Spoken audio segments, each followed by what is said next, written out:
Quando eu entrei, tava aquela parafernália nos telefones, um monte de polícia e a família chorando no sofá. Passou uns 4 dias, cara. Me ligou o comandante e falou assim, ó, você vai na rua tal, número tal agora, só que você vai paisando. Eu falei, chefe, o que tá acontecendo? Ele falou, vai lá e não me pergunta. Eu consegui chegar onde eu tinha que chegar por uma informação dentro da cadeia. Ele falou, então é esse o caminho. Você vai voltar lá no presídio, você vai entrar nas cadeias do PCC e descobrir quem é essa empresa que tá sequestrando e matando a polícia. Porque isso é uma empresa de policiais, viu? Só pra ficar claro pra audiência, tu ficou infiltrado dentro da quadrilha do PCC. Em várias, porque como que eu fazia? A minha história de infiltração começou o seguinte, eu um dia patrulhando com a viatura de rota em Guarulhos, uma cidade normal, cheguei, os caras tinham sequestrado um dono de uma universidade e do Shopping Internacional de Guarulhos, um dos caras ricaços em São Paulo, chamava Luiz Henrique Varésio. Sequestraram ele, só que os caras abandonaram um carro na frente da casa. Saíram com o carro importado dele mais um. Deixaram o carro quente com a chave no contato. Uma Fiorino branca. O dono da casa queria sair para trabalhar. Tava abrindo o portão quando os caras cataram o velho. Ficou parado lá, gelado. Anotou a placa do carro, só que anotou só os números. Quando eu tava vindo o carro à tona, o cara deu com a mãozinha e falou, ó, os caras pegaram um senhor num carro aí, saíram com ele com o carro, outra Fiorino branco, e os dois caras que estavam armados nessa Fiorino branco entraram no carro do velho. E largaram ela aqui com a chave no contato e não consigo sair para trabalhar. Ou seja, ele era testemunha visual do sequestro. Eu joguei na rede que tinha tido um sequestro Ford Taurus, só que eu não tinha a placa do carro completa. Anotei os dados dessa pessoa que viu e liguei para a delegacia para perguntar o que eu faria com aquele Fiorino branco. O delegado não queria prender. Ele falou, não tem queixa. Eu falei, mas, cara, tem testemunha, tem tudo. Ele, não tem nada. O carro não tem queixa. Eu briguei tanto com ele que ele falou, traz aqui que eu faço uma apreensão. Eu levei, ele apreendeu o carro. Apreendeu o carro. No dia seguinte eu tô em casa lá, depois de ter trabalhado, acordei, fui ver no jornal, ó, dono da faculdade do shopping foi sequestrado no seu Ford Taurus, placa tal. Falei, puta, cara da minha ocorrência. Voltei correndo pra rota, cheguei na rota, falei, chefe, sabe aquela Fiorino que eu aprendi? O sequestro dono da faculdade. Ele falou, pô, o cara é meu amigo pessoal, velho. O cara tá sequestrado. Falei, o que o senhor quer que eu faça? Ele falou, vai lá na delegacia de sequestro e fala que o carro que você apreendeu é o carro que sequestrou ele. Eu liguei, os caras, não teve sequestro nenhum. Tá bom. Só que eu peguei a placa, vi o endereço e o telefone. Liguei no telefone da casa do empresário. Falei, eu queria falar com o seu Luiz Henrique. Aí uma mulher, quem tá falando? Eu falei, é o tenente Paganoto da rota. Eu tô sabendo que ele tá sequestrado. Ela, não teve sequestro nenhum. Eu falei, minha senhora, além de ver no jornal, eu tenho informação para passar do sequestro. Aí deu um pi, entrou outra mulher. Quem tá falando? Eu falei, hoje, viu? É o tenente Paganoto da rota. Pois não, o que o senhor deseja? Eu falei, com o que eu tô falando? Ela, doutora Sato, delegada divisionária do DHPP, ela tá até hoje, a doutora Sato lá em São Paulo, ela é da Polícia Civil. Aí eu falei assim, doutor, eu sou o tenente Paganoto da rota, tenho informação sobre sequestro. Ela pode passar. Eu falei, eu não conheço a senhora, nunca vi, não sei o que eu tô falando. Ou é pessoal ou eu não vou passar nada. Ela, então o senhor se apresenta lá no DHPP? Eu falei, eu não me apresento em lugar nenhum, que a senhora não manda em mim. Se a senhora quer conversar comigo, a senhora desce que eu tô na porta aqui. Como que o senhor tá aqui na porta da casa do empresário? Eu falei, porque a placa tá no jornal. E eu sou polícia, eu puxo placa. Aí ela, tô descendo, indignado. Desceu. Não é que o senhor tá aqui mesmo? Eu falei, doutor, não tô de brincadeira, tô trabalhando, tô fardado, tô de viatura, tô com equipe. Aí ela, o que o senhor quer passar? Vamos entrar. Aí entrei. Quando eu entrei, tava aquela parafernália nos telefones, um monte de polícia e a família chorando no sofá. Aquele puta clima. Aí eu sentei com ela, pois não, o que o senhor quer me passar? Me tratando igual se eu fosse um Zé Ruela. É normal, né? Aí eu falei, doutor, é o seguinte. Eu tava patrulhando, eu arrolei a testemunha do sequestro. O cara que viu tudo. E tem mais, esse carro que eu apreendi é o carro que os ladrão tava. Tá no primeiro DP de Guarulhos. Ela, o que eu vou fazer com esse carro? Se não tem queixa, não tem nome, não tem nada. Eu falei, ó, senhora, a investigação é da senhora, não sou eu, né? Eu tô falando pra senhora que esse carro tá na fita. Quando ela ligou pro DP de Guarulhos, o delegado de Guarulhos já tinha dado o carro pra uns tira, fica andando, os caras tinham posto som, tinha lavado, acabou com tudo de perícia. Sim. Tinham destruído a possibilidade de perícia. Ela começou a brigar com outro delegado. Quando terminou a discussão dela, e eu olhando assim com o cara de eu falei assim, a senhora não tem nada? Nada? Não fizeram contato? Nada? Ela falou assim, Ah, eu vou te falar o que eu posso falar. O carro foi encontrado lá em Mariporã, numa cidade de serra lá em São Paulo. O carro foi encontrado queimado lá na serra. E nós pegamos um cara do semi-aberto a 800 metros de lá com as mãos cheias de combustível. Eu tô segurando esse cara desde ontem, eu tenho que liberar porque eu não linko juridicamente ele no carro. E eu sei que tem alguma coisa errada, porque ele tinha, como ele era do semi-aberto, ele tinha que estar na cadeia, ele já tinha que ter voltado. Ele foi pegou 8 horas da noite lá perto do carro. Então tem coisa errada aí. Eu virei pra ela, o que eu falei pra ela? Será que a Fiorino não é dele? Ela virou e falou assim, o senhor acha mesmo que alguém vai fazer sequestro com carro quente? Eu falei, não, o carro não é quente, tá no nome da Porto Seguro, não tá no nome dele. Mas será que esse carro não é dele? Ela falou assim, eu não vou nem perder tempo com um negócio desse, que eu tenho certeza que ninguém pega o próprio carro e vai fazer sequestro. Eu falei, mas onde que ele estava preso? Ela falou, é no Franco da Rocha, o presídio de Franco da Rocha. Eu falei, a senhora me autoriza ir lá? Ela falou, vai perder seu tempo. Eu falei, então eu vou lá. Cheguei lá no presídio e chamei o diretor. Falei, ô doutor, tudo bem? Aqui é o tenente e tal. Ele falou assim, fala, cara. E não é como é hoje com polícia penal. A cultura desses caras do passado, eles não queriam contato com polícia. Porque, mano, eu entendo os caras, entendeu? Você trabalhar dentro de um presídio, cara, com o crime te aliciando 24 horas por dia, te pondo medo, se os caras verem você com amizade com polícia, os caras te matam na hora que você vai embora. Então os caras eram arredio com polícia naquela época. Hoje a polícia penal é mais polícia que nós. É tudo polícia.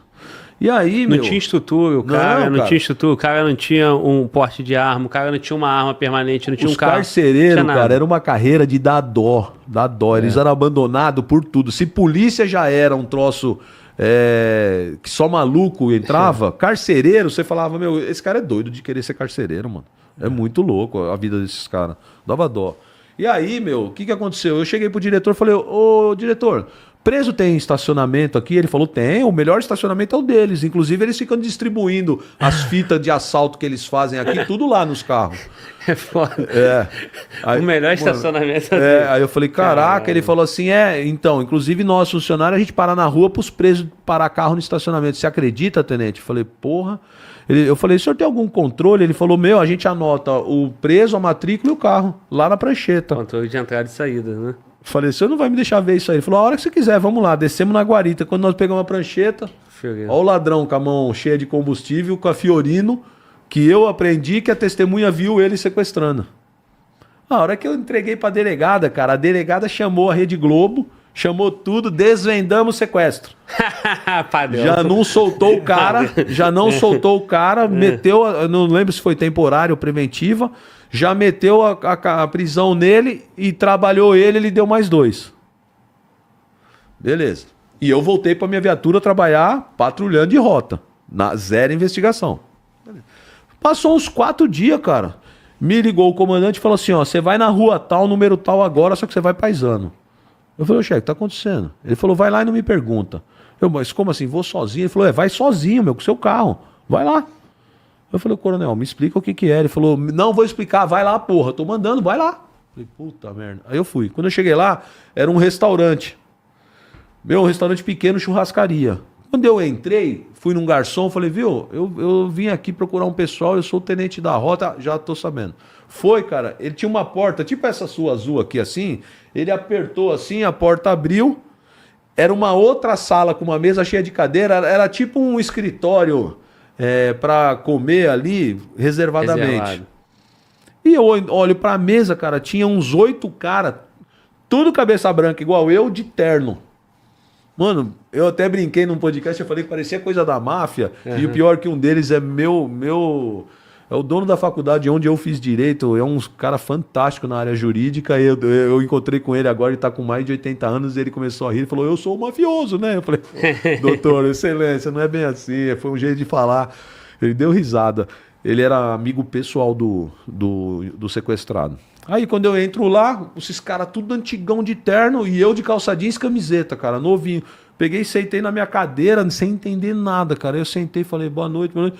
Só que eu já reconheci o doutor, dono da minha faculdade, doutor Darcy, tá vivo. Aí ele, garoto, tudo bem? Você é meu aluno na faculdade e tal. Eu, doutor, tudo bem? O que tá acontecendo aqui? Ele falou, não, aqui são todos colegas das 2 universidades, são do Tribunal de Justiça e do Ministério Público, era tudo desembargador e procurador. que davam aula na faculdade. O pessoal quer conversar com você. Eu falei, pois não. Aí um deles virou para mim e falou assim, quanto você quer? Quanto você precisa para soltar o nosso amigo? Aí eu falei assim, não estou entendendo, doutor. Ele falou, quanto você quer de dinheiro para soltar o nosso amigo? Eu falei, a pergunta...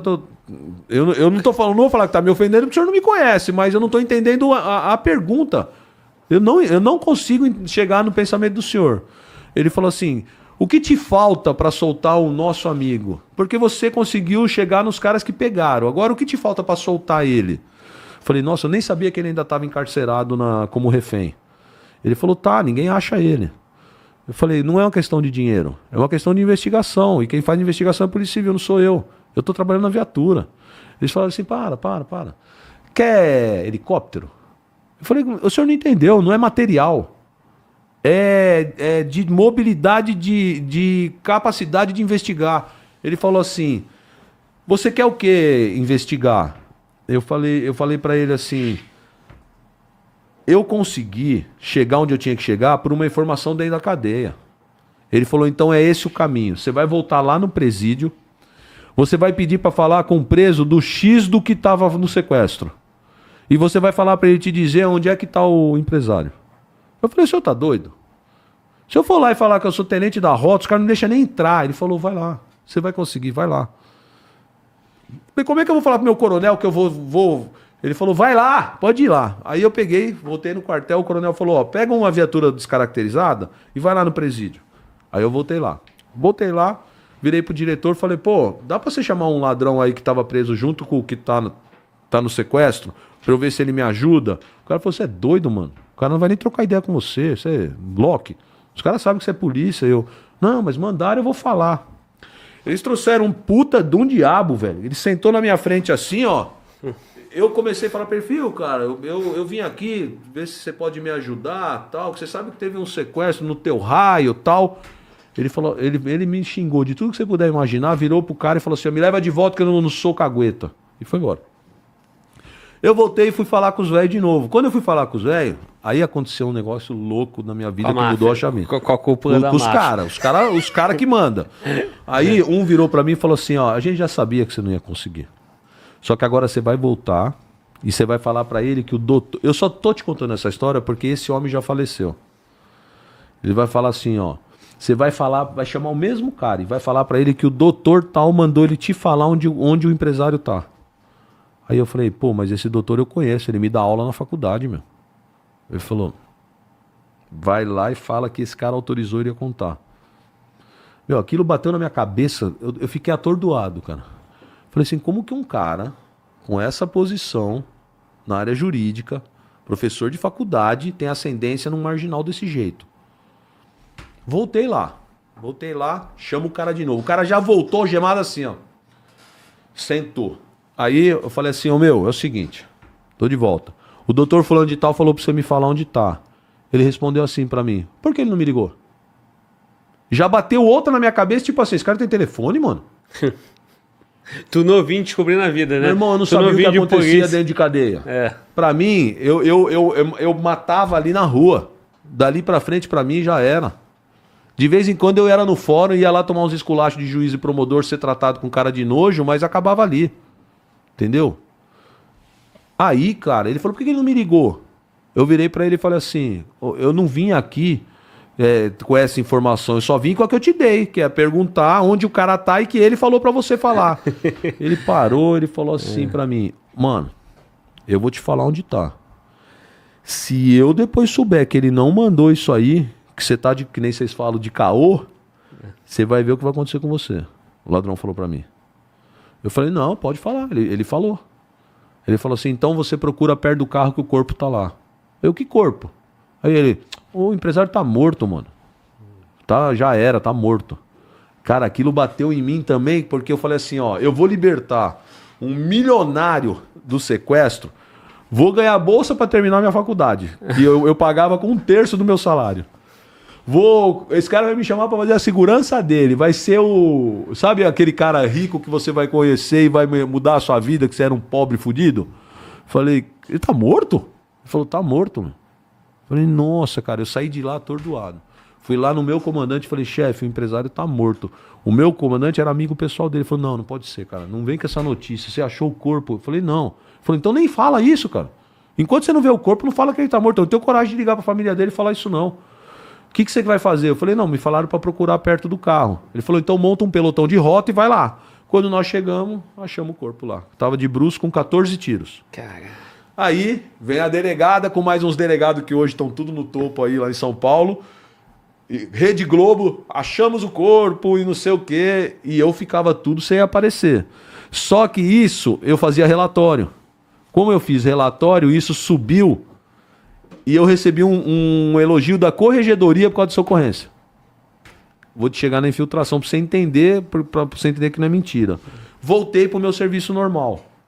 O que isso demonstrou para a PM em 1998? Deve ter sido por aí. Que o crime lá fora estava completamente ligado a dentro da cadeia. Tinha conexão direta de execução, de ordem, de tudo. E que toda a formação estava dentro. Tava. Que assim, a cabeça do crime estava dentro da cadeia, não estava fora. Que as coisas estavam sendo manipuladas de dentro de um X. A Secretaria de Segurança de São Paulo, a Polícia Civil, a Polícia Militar achava que preso tá morto. Tá inoperante. PCC, essa conversinha bonita aí que conta em filminho, caramba, quadro, depois eu vou te falar a minha opinião disso porque eu fiquei lá dentro, né? E aí, o que aconteceu, cara?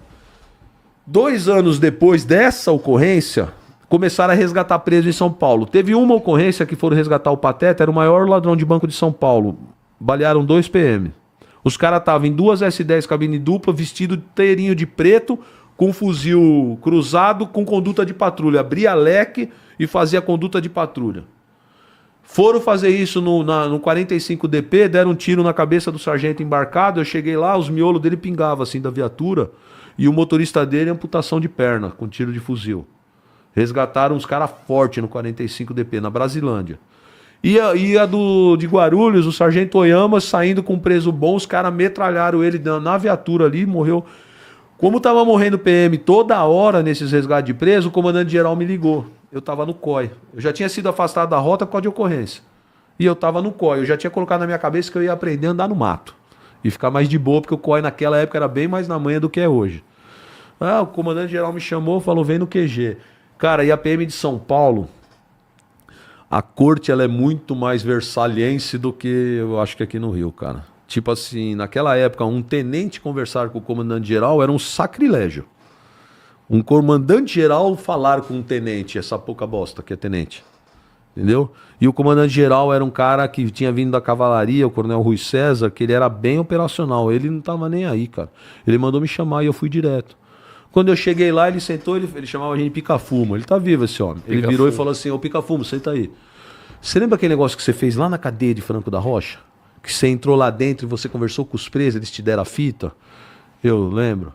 Você vai entrar nas cadeias do PCC e descobrir quem é essa empresa que está sequestrando e matando os polícias. Porque isso é uma empresa de policiais, viu? Eu, como assim? Ele falou, é polícia que faz conduta de patrulha. Extermina. Eu falei assim, coronel, pode ser militar, Forças Armadas, pode ser policial civil, policial federal, pode ser qualquer outro tipo de polícia, não necessariamente PM.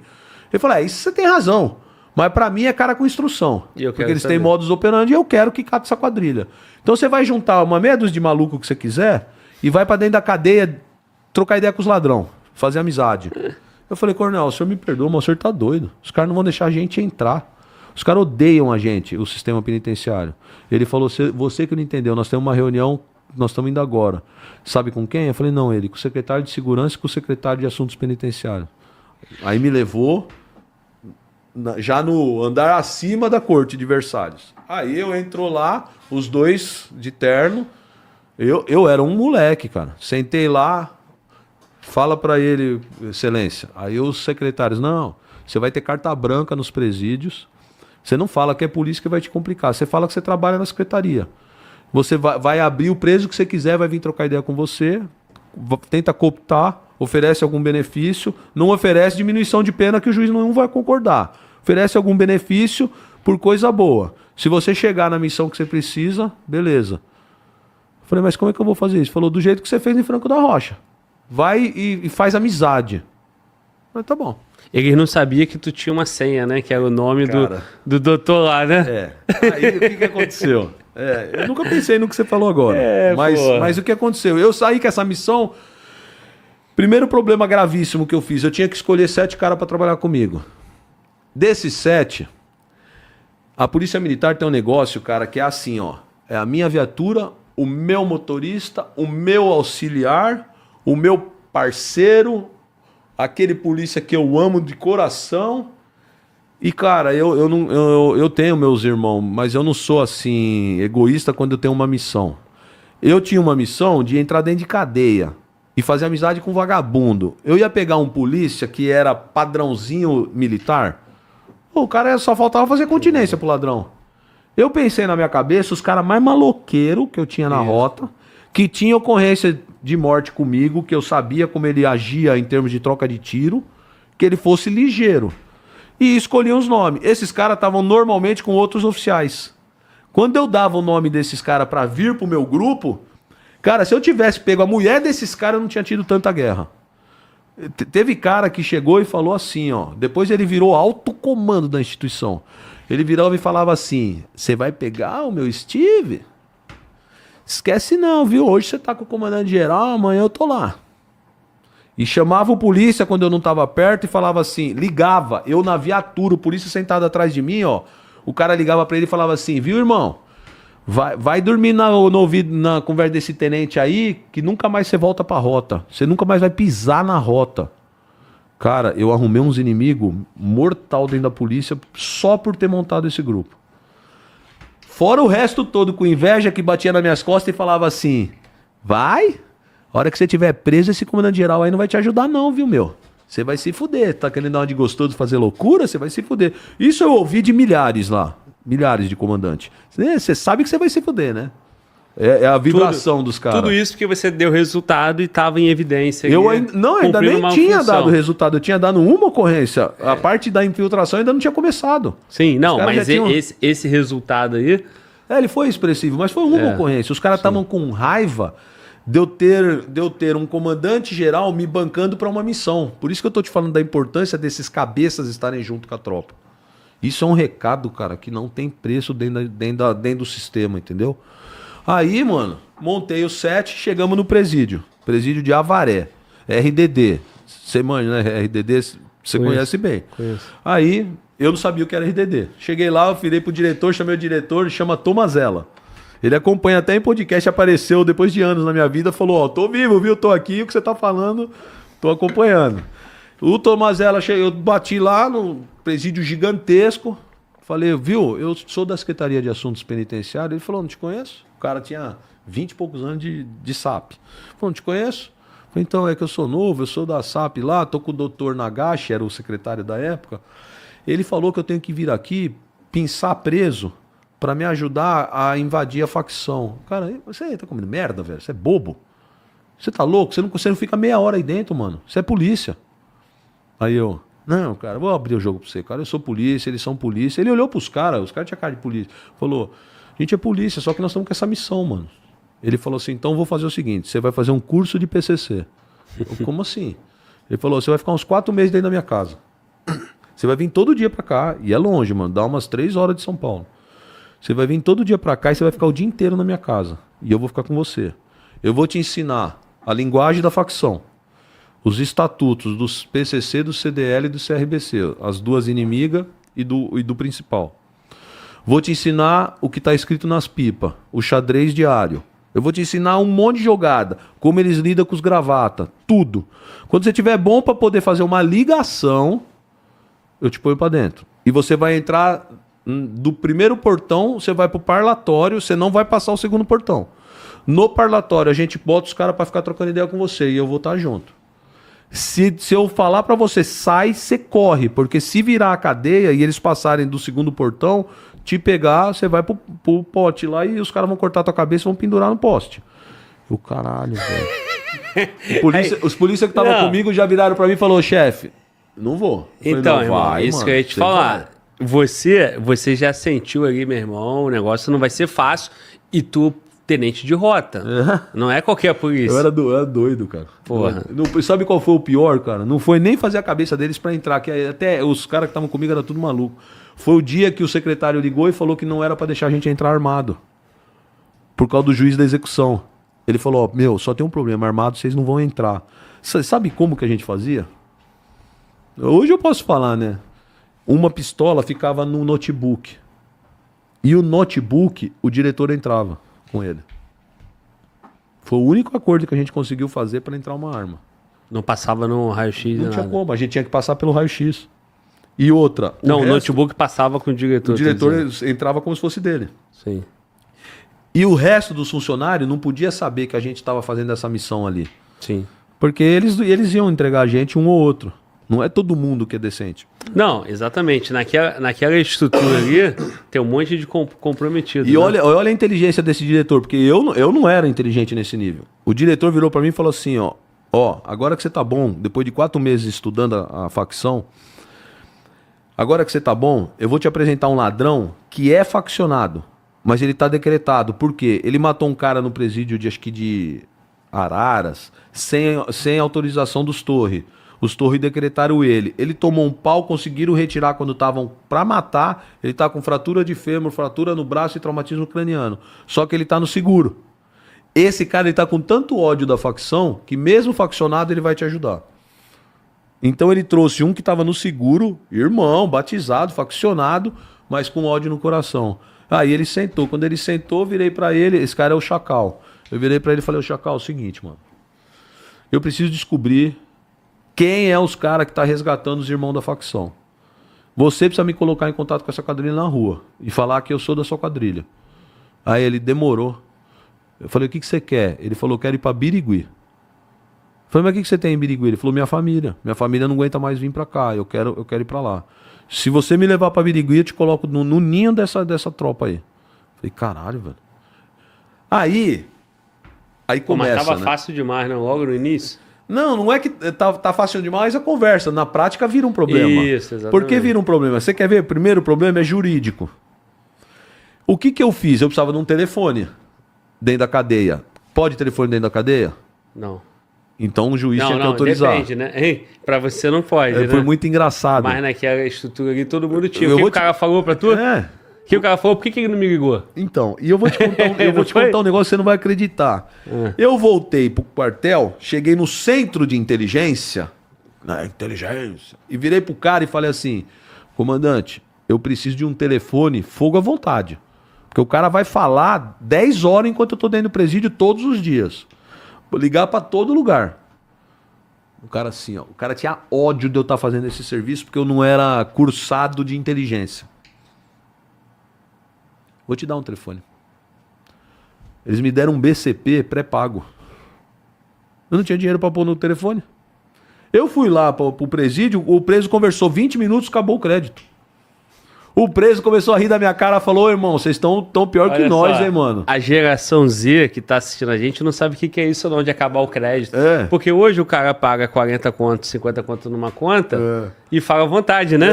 Mas naquela época tu botava 20 conto, acabava assim, porra. E o que era mais vergonhoso pra nós? Os ladrões tinham um esquema que eles iam fazendo golpe e pegando os seus créditos e transferindo para um telefone deles. Você pegava um que eles chamavam de bodinho, radinho, bodinho. Você pegava um bodinho do crime, você falava no Japão 1000 horas sem parar, tinha crédito infinito. Sim.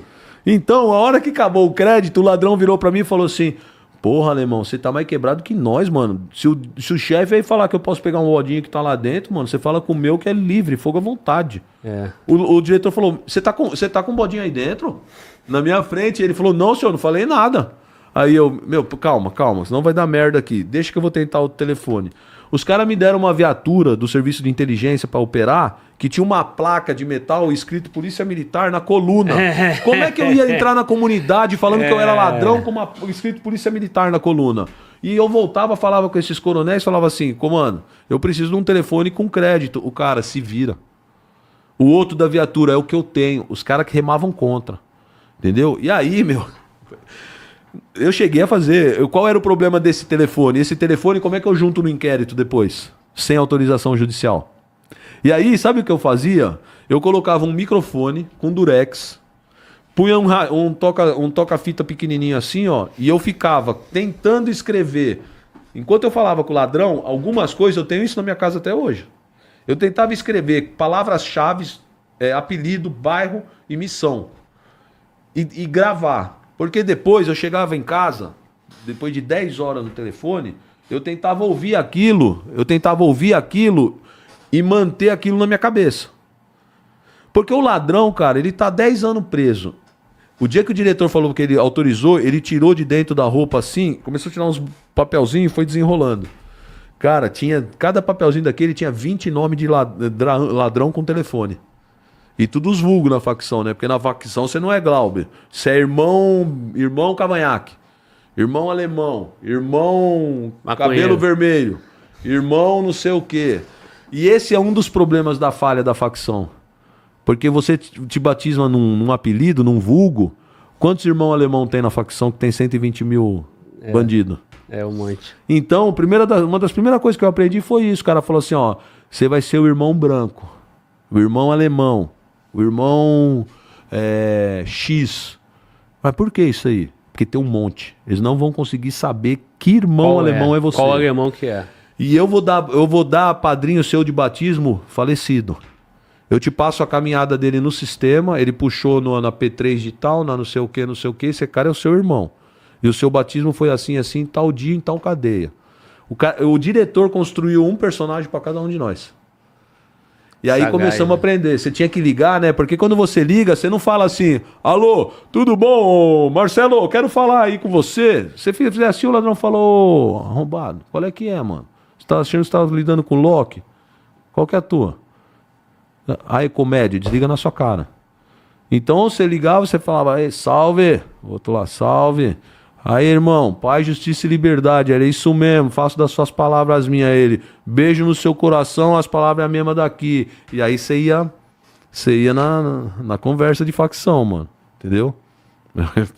É foda. E tudo isso aí, você, quantos meses já nessa altura do campeonato? Então, esses 4 meses que eu fiquei na casa dele, aí depois nós começamos a conversar. Isso. Depois de 1 mês conversando lá dentro com o Chacal, e a gente não estava ainda chegando, porque era a época das centrais telefônicas da facção, né? E qual era esse Chacal aí? Esse Chacal, ele era latrocida. Mas ele já... E ele morreu numa operação minha. Eu te conto depois como ele morreu. Nós matamos 5 caras dentro de uma igreja, ele estava infiltrado e ele acabou morrendo. Quem matou ele foi o policial do territorial, que foi um vacilo do caramba. E aí... E Chacal tem um monte também, porque tem outros caras com o mesmo... O nome dele era Fernando Henrique Batista. Sim. O Chacal. Até eu fui acusado de eu ter queimado o arquivo com a morte dele. É uma mentira, porque ele estava me dando um esquema de corrupção de dentro de um presídio em São Paulo, que eu ia dar um estouro, que eu ia prender um diretor e uns caras forte. Ele não poderia ter morrido nessa operação. Foi uma perda para nós em termos de infiltração. Mas a mídia pega qualquer coisa e tenta te destruir pra você parar, porque aquilo chocou São Paulo. Os caras tem cara infiltrado na facção e tá matando, entendeu? E tem um cara de mídia lá em São Paulo que ele é batizado. Ele só faz matéria de PCC e ele é batizado. Então ele defende ao máximo a facção e ele arrebenta os polícias sem parar. Na imprensa? Mas esse aí você não vai chegar... Público, né? Não. E aí, cara, uma das centrais telefônicas da época que eu tava... Era dentro da Câmara Municipal, a central. Num gabinete de vereador da época. Então, essa estrutura se mantém como, cara? Mas até hoje, cara, você tem dúvida que a facção tem gente em todos os ramos de governo? Não tem. Tem, cara, tem. E pior, vai blindando cada vez mais, né?